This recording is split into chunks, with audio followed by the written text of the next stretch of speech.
Football Friday night power poll in Las Cruces waits till tonight to get a blemish from none other than the Mayfield Trojans.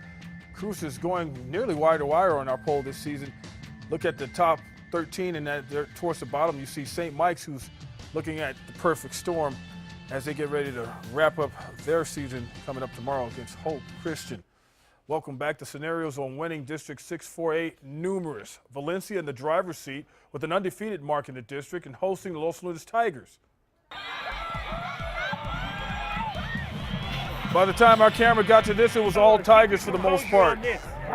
Directions given out, and Darren Gallegos hitting Jacob Holland, Wilson's son. You know who I'm talking about. Getting inside the 10, Tigers sniffing the end zone now.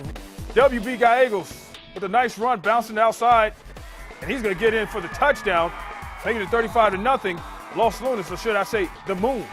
Valencia showing some heart in this one. Third quarter, Nate Nash, nasty Nate, breaking off the big touchdown run for the Jags, and it's their fourth score of the game coming in the second half of play, 35-6. Jags aren't finished, though. Garrett Gibson, pass in the flats, Tyler McLaren. Check out the run by McLaren. Putting some moves, breaking some tackles, going the distance, but this one belongs to the Tigers, 49-21. The Valley Vikings put hands on perfection, and the Cleveland Storm and Rio Rancho Rams gave it a go. Just some of the action on Thursday. Our Lawrence Gilligan here with the rewind. Yeah, that's right, Van. Last night, the City of Vision hosted a showdown between rivals Cleveland and Rio Rancho.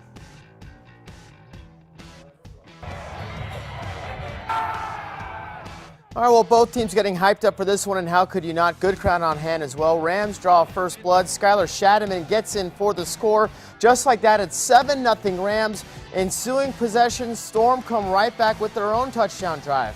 Mackie Dunlap plunges it into the end zone. Cleveland wins 28-14, winning the District 1 5A title outright thanks to a perfect 3-0 in district play. Rio Rancho finishes the season with a 6-4 record, 1-2 in district play. Well, with a win last night, the Valley Vikings can finish the regular season a perfect 10-0. Vikings playing Highland. Vikings up 57-12 in the second quarter. Why not make it a little more? That's Bo Coleman for the touchdown score.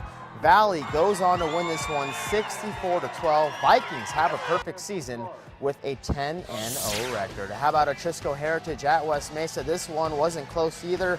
Atrisco up 12-0, and that's Aaron Bean with the handoff to Alexander Grice. Yeah, that's for 6 points. It's 19-0 Atrisco. The Jags win the game big. 67-13 is the final score. They finished the year 7-3, 4-1 in District 5A play.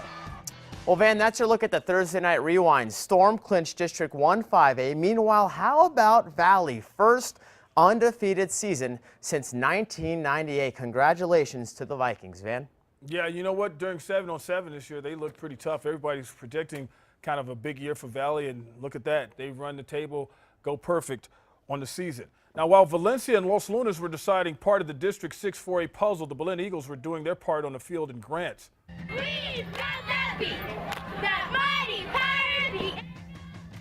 We start with Grant's punting. The punter drops the ball, decides to kick the ball while it's on the ground, and it hits an Eagle player, and the Pirate recovers.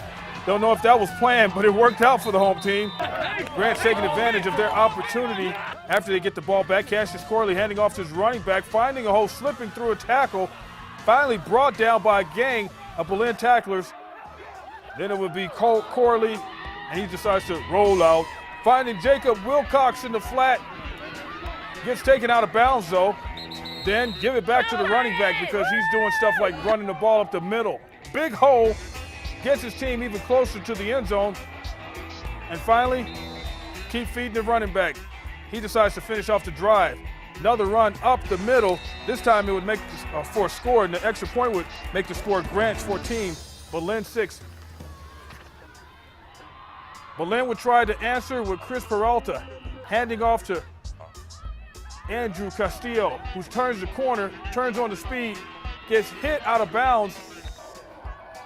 Manuel Romero's turn to run the ball. He slips through a Grants tackler, gains some nice yardage. Peralta then coming back and decide to keep the ball, this time running through a hole in the middle, pounding out more positive yardage. Then give the ball back to Castillo. Castillo doing his part. Finding that right corner, finding some room, gets even closer to the goal line. Even if it's not close the window. Hey. Coach saying don't let him in. Eagles run some misdirection. Peralta finding his way around the right side, pitches out to Castillo, who finds his way to the end zone, takes a licking at the end, but doesn't hurt as much when you know you scored. Belen getting the victory over Grant, 47-22. Timeout is called. We are in the final stretch of New Mexico Football Friday. We return to the UFO City when we come back. NMI and Dexter deciding a district champion.